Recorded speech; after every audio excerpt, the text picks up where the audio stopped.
রাত বাড়ছে, বৃষ্টি পড়ছে অবিরাম। স্টেশনের পুরনো ঘড়িটা অনেক আগেই থেমে গেছে, তবু কেউ যেন এখনো বসে আছে শেষ ট্রেনের অপেক্ষায়। স্বাগতম বন্ধুরা, আপনারা শুনছেন গল্প হলো সত্যি ঘটনা, যেখানে প্রতিটি শব্দের আড়ালে লুকিয়ে থাকে ভয়, রহস্য আর বাস্তবের ছায়া। আজকের গল্প শেষ ট্রেনের অপেক্ষা, গ্রাম বাংলার এক রহস্যময় সত্য ঘটনা। একটা রাত, একটা ভুল সিদ্ধান্ত, আর এক স্টেশন যেখানে সময়ও যেন আর ফিরে আসে না। তাই হেডফোনটা কানে নাও, আলোটা নিভিয়ে দাও, কারণ এখন শুরু হচ্ছে এমন এক গল্প যার পর হয়তো তুমি আর কোনো স্টেশনে একা থাকবে না। আর যদি এমন গল্প শুনতে ভালো লাগে তাহলে লাইক, শেয়ার আর সাবস্ক্রাইব করো। গল্প হলো সত্যি ঘটনাকে, কারণ ভয় এখানেই সত্যি। সেদিন আষাঢ়ের শেষ, কলকাতা থেকে বেরিয়েছিলাম আমার মফস্বলে বাড়িতে যাওয়ার জন্য। দিনভর কাজের চাপে দেরি হয়ে গিয়েছিল। ভিজে রাস্তায় ট্যাক্সি ধীরে ধীরে চলছিল। ঘড়িটা তখন রাত প্রায় 10:30। স্টেশনে পৌঁছে জানলাম শেষ ট্রেনটা বেরিয়ে গেছে কয়েক মিনিট আগে। একটা হতাশায় দীর্ঘ নিঃশ্বাস বেরিয়ে এলো বুক থেকে। স্টেশনটা প্রায় ফাঁকা, কেবল দূরে এক ভদ্রলোক চায়ের দোকান গোছাচ্ছে। আমি একটা ভিজে বেঞ্চে বসে পড়লাম। ভাবলাম সকাল অবধি এখানেই কেটে যাবে। স্টেশনটা গ্রামের কিনারায়, চারদিক ঘন অন্ধকার, মাঝে মাঝে বিদ্যুতের ঝলকানি, আর সেই আলোর ঝলকানিতেই পুরো নাম ফলকটা আধো জলে ঝিকমিক করছে, গোধূলি স্টেশন। বৃষ্টি একটু থেমেছে। আমি চায়ের দোকানের ছাউনির নিচে আশ্রয় নিয়েছি। হঠাৎ দেখি পাশে এসে কেউ বসেছে, ছাতা হাতে, ভিজা গায়ে হালকা ধোঁয়া উঠছে যেন। আমি বললাম, আপনিও কি ট্রেন মিস করেছেন মশাই? লোকটা চুপ, তারপর ধীরে বলে উঠল, শেষ ট্রেনটা কেউ ধরতে পারে না ভাই, কেউ না। তার কণ্ঠ এক অদ্ভুত ভার, যেন শব্দের ভেতর বৃষ্টি ঢুকে আছে। আমি একটু হেসে বললাম, আপনি কি বোঝাতে চাচ্ছেন? লোকটা তাকালো না, বরং দূরে গিয়ে চেয়ে রইল আর বলল, এই প্ল্যাটফর্মটা অনেক পুরনো কাহিনী জানে, শুনবেন? আমি ভাবলাম সময়টা কেটে যাবে, তাই মৃদু হেসে বললাম, আচ্ছা শুনি না আপনার গল্পটা। লোকটা ধীরে ধীরে বলতে শুরু করলো, এক সময় এই লাইনে প্রতিদিন রাত 11টার দিকে একটা ছোট ট্রেন যেত। এক মা তার ছোট ছেলে প্রায়ই সেই ট্রেনে উঠত। ছেলেটার বয়স বেশি নয়, বছর 10 হবে। একদিন এমনই ভিজা রাতে মা ট্রেনে উঠে পড়েছিল, কিন্তু ছেলেটা পিছলে পড়ে যায় ভিজে প্ল্যাটফর্মে। ট্রেন চলতে শুরু করে, মা জানলার কাছে হাত রাখে, আর ছেলেটা ছুটে আসে পেছন দিক থেকে, কিন্তু ট্রেনে আর উঠতে পারেনি। পরের দিন সকালে ছেলেটার দেহ পাওয়া যায় লাইন পেরোনোর ঠিক পাশে। লোকটা থামল, তার কণ্ঠ কাঁপছিল। তারপর নিচু স্বরে বলল, লোকে বলে সেই রাতের পর থেকেই ঠিক 11টা 19 মিনিটে এই বেঞ্চের পাশেই দেখা যায় এক ছোট ছায়া মূর্তি। ভিজে শরীর, কাঁধে আধ ভাঙা ছাতা, মুখটা নিচু করে বসে আছে, যেন কারোর জন্য অপেক্ষা করছে, যেন এখনো ভাবে ট্রেনটা ফিরবে, মা ফিরবে। আমি একটু হেসে বললাম, এগুলো শুধু গল্প কথা মাত্র। বৃষ্টির রাতে ছায়া পড়বেই, মানুষ ভুল দেখে, আর এসব কথাই ছড়িয়ে পড়ে সমাজে। লোকটা তাকিয়ে রইল আমার চোখে, একটা কথা বলল না, শুধু ধীরে ধীরে বলল, ভুল দেখা বলছে, তাহলে ওই পায়ের দাগগুলো কার? আমি চমকে তাকালাম। বেঞ্চটার নিচে কাদা, আর সেখানে ছোট পায়ের ছাপ। টলমল করে জল জমে আছে প্রতিটি দাগে।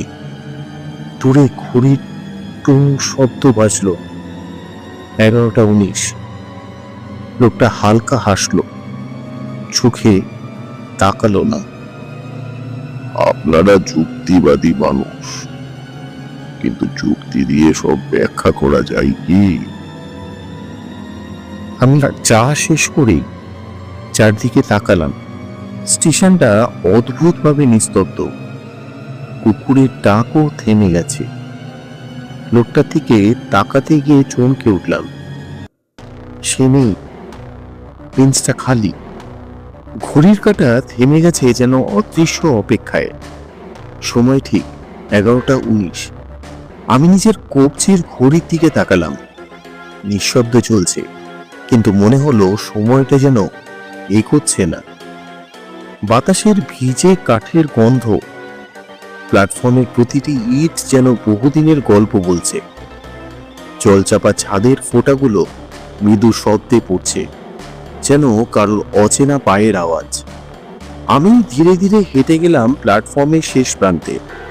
দূরে ট্র্যাকের ওপর হালকা আলোয় চিকচিক করছে বৃষ্টির জল।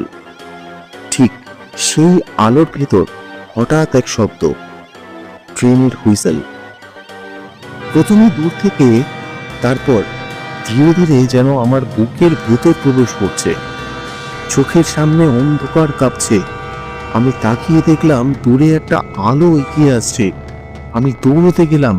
বুকের মধ্যে কাঁপুনি, হয়তো সত্যি শেষ ট্রেনটা আসছে, হয়তো আমি রক্ষা পাবো।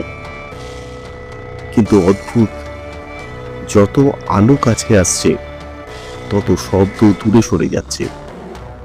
ট্রেনের চাকা যেন ঘোরে না, হুইসেল থেমে যায়, তবু আলো বাড়তেই থাকে। বজ্রপাতের এক সাদা আঁচড়ে চোখ ঝলসে গেল, আর পরের মুহূর্তেই আমি বুঝতে পারলাম ওটা ট্রেন নয়, ওটা একটা পুরনো লণ্ঠন। বাতাসে দুলছে, আর মৃদু আলোয় কারোর মুখ ভেসে উঠছে। এই তো সেই মুখটা, ঠিক সেই মানুষটাই তো, যিনি কিছুক্ষণ আগে আমার পাশে বসে গল্প বলছিলেন। কিন্তু এখন তার চোখ দুটো ফাঁকা, ঠোঁটে অদ্ভুত এক হাসি, আর সেই হাসি যেন বলে দিচ্ছে, শেষ ট্রেন কেউ ধরতে পারে না ভাই। বাতাসের ঠান্ডা ছোঁয়ায় শরীর ঝুমে গেল। লণ্ঠনের আলো নিভে গেল, শুধু অন্ধকারে রয়ে গেল আমার নিজের আপরের মতো নিঃশ্বাসের শব্দ। আমি একবার পিছিয়ে এলাম। পায়ের তলায় হঠাৎ অনুভব করলাম পিচ্ছিল ভিজে মাটি, আর পরের মুহূর্তেই সশব্দে পড়ে গেলাম ঠান্ডা স্যাঁতস্যাঁতে জলে। শরীর জুড়ে কাঁপুনি, কিন্তু বুঝলাম বৃষ্টি থেমে গেছে। তবু কানে আসছে এক অদ্ভুত আওয়াজ। না, বাতাসের নয়, পাতার শব্দও নয়। মনে হচ্ছিল যেন চারদিক থেকে কেউ একসাথে ফিসফিস করছে, একসাথে ছন্দে ছন্দে, শেষ ট্রেন, শেষ ট্রেন, শেষ ট্রেন, শেষ ট্রেন, শেষ ট্রেন, শেষ ট্রেন। আমি উঠে দৌড়তে লাগলাম, কিন্তু কোন দিকে যাচ্ছি জানি না। বাম দিক, ডান দিক, সামনে পেছনে সবই একই রকম কালো। বাতাস ভারী হয়ে গেছে, শ্বাস নিতে কষ্ট হচ্ছে। প্রতিটি পদক্ষেপে মনে হচ্ছে আমি কোথায় যাচ্ছি বরং এক জায়গায় ঘুরে বেড়াচ্ছি, মনে হয় আটকে পড়েছি। স্টেশনের আলো নিভে গেছে, এখন কেবল মৃদু বজ্রের আলোয় দেখা যাচ্ছে ছায়ার দুলুনি, যেন কেউ আমার সাথে সাথে দৌড়চ্ছে। আমার ছায়ার সঙ্গে মিশে যাচ্ছে আরো অনেক ছায়া। দূরে চোখে পড়ল একটা মরচে ধরা নামের ফলক বাতাসে কাঁপছে, গোধূলি স্টেশন। আমি স্তব্ধ, বুকের ভেতর রক্ত জমে গেল, কারণ আমি বুঝতে পারলাম যেদিকে তাকাই সেই দিকেই রেল লাইন মিশে গেছে এক অনন্ত অন্ধকারে। প্ল্যাটফর্মটা কোনো শেষ নেই, না শুরু আছে না শেষ, শুধু কুয়াশা, ছায়া আর সেই একটানা ফিসফিস শব্দ, ফিসফিস সুর। শেষ ট্রেন, শেষ ট্রেন, শেষ ট্রেন, শেষ ট্রেন। এ যেন সময়ের বাইরে এক জায়গা, যেখানে আমি একা আর আমার চারপাশে শুধু প্রতিধ্বনিরা বেঁচে আছে। আমি চিৎকার করতে চাইলাম, কিন্তু গলা থেকে কোনো শব্দ বেরোলো না। চোখের সামনে ট্র্যাকটা ঘুরতে লাগলো, আকাশে নিচে নামতে লাগলো, সব রং মিশে গেল এক অস্পষ্ট কালোয়। আর পরের মুহূর্তেই সব অন্ধকার।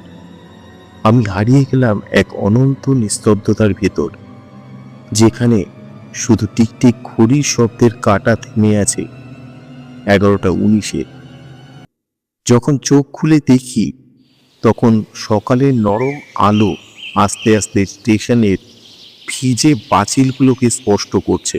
তবু রাতের সেই ভয়াল ছায়া, ভিজে ছাতা স্মৃতি আর দূরের ট্রেনের হুইসেলের প্রতিধ্বনি ভোরের আলোয় হালকা হয়েছে ঠিকই, তবু হৃদয়ের ভেতর তারা আগের মতোই চলচল করছে। মনে হচ্ছিল যেন রাত কখনো পুরোপুরি চলে যায়নি, ভয় এখনো বুকে বেঁচে আছে।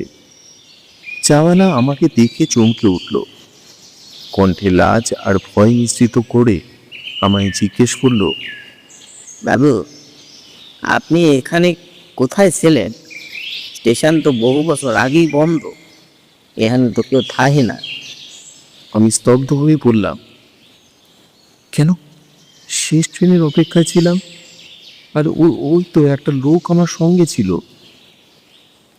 লোকটা থমকে রইল, চোখে অবিশ্বাসের ছাপ। ধীরে ধীরে বলল, আসলে এই স্টেশনে 25 বছর ধরে কেউ আসে না। স্টেশনটা অনেক দিন ধরেই বন্ধ করে আছে, এখানে আর কোনো ট্রেন আসে না। আমি চুপ করে রইলাম। আমার নজর গেল বেঞ্চের নিচে। একটি পুরনো ছাতা পড়ে আছে, ভিজে অথচ শুকনো। ছাতার হাতলটা স্পষ্ট লেখা আছে 11:19। হঠাৎ মনে হলো সেই ছায়া, ট্রেনের হুইসেল, ছেলের ছায়ামূর্তি সবই এখন ভোরের আলোয় ম্লান হলেও মনে হলো তারা এখনো আমার চারপাশে দাঁড়িয়ে আছে, চুপচাপ। প্রত্যেক কোণায় তারা মিশে আছে। শরীর গা ছমছম করছে, মনে হচ্ছে রাত আর ভোর একসাথে বিরাজমান। আর সেই 11:19 আমার ভেতরের ভয়ের প্রতীক হয়ে উঠেছে। সেই দিনটার পর থেকে আমি বদলে গেছি। রাতে ঘুম আসে না, চোখ বন্ধ করলেই কানে আসে সেই ট্রেনের হুইসেল। বৃষ্টি ভেজা প্ল্যাটফর্মের গন্ধ ভেসে আসে, আর অন্ধকারের ভেতর থেকে কেউ যেন ধীরে ফিসফিস করে বলে ওঠে, ট্রেন কেউ ধরতে পারে না মশাই। তারপর থেকে আমি আর কখনো গোধূলি স্টেশনে পা রাখিনি। তবু মাঝে মাঝে নিঃশব্দে রাতে জানলার দিকে বাইরে তাকিয়ে দেখি, দূরের কুয়াশার ভেতরে এক ছায়ামূর্তি বসে আছে, ছাতা হাতে স্থির দৃষ্টিতে তাকিয়ে আছে। মনে হয় হয়তো সে এখনো অপেক্ষায় আছে আমারই জন্য। সেই রাতটায় যা আমি দেখেছি, এটা কি সত্যি ছিল নাকি কেবল আমার চোখের কল্পনা?